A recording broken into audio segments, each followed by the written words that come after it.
Exactly. But உங்களதுல வந்து ஒரு சூஃபி influence இருக்குல்ல, அது எதுல இருந்து வருது? சூஃபி இன்ஃப்ளூயன்ஸ் ஆக்சுவலி நுஸ்ரத்தோட ஃபேன், நான் நுஸ்ரத் ஃபத்தே அலி கானோட ஃபேன். அதுக்கப்புறம் தௌஹீத்னு சொல்கிற மாதிரி ஒரு ஏகத்துவம், அது பார்த்தீங்கன்னா எல்லா ரிலிஜனும் இருக்குது காமன். பட் என் மைண்டில் வந்து அது வந்து ஒரு ரிலிஜனை தாண்டி ஒரு ஒரு ஜோன் இருக்கிறதுனால அந்த ஜோனை ரிஃப்ளெக்ட் பண்ணும்போது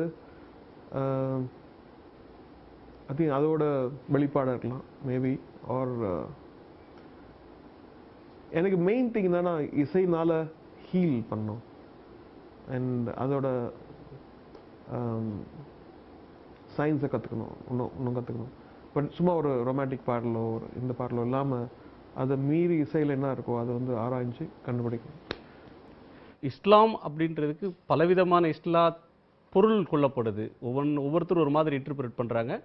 நீங்கள் உள்வாங்கி கொண்ட ஒரு இஸ்லாம், நீங்கள் பின்பற்ற சூஃபி இஸ்லாம், சூஃபி இஸ்லாம், அந்த இஸ்லாம் வந்து அதுக்கு இசைக்கும் நிறைய சம்பந்தம் இருக்கு. அது இசை வழியா இறைவனை அடைய முடியும்ன்ற ஒரு நம்பிக்கை அதில் இருக்கு. அதனால எனக்கு ஃபேசினேட் ஆகிட்டு நான் வந்ததுக்கு காரணம் மெயினாக தான்.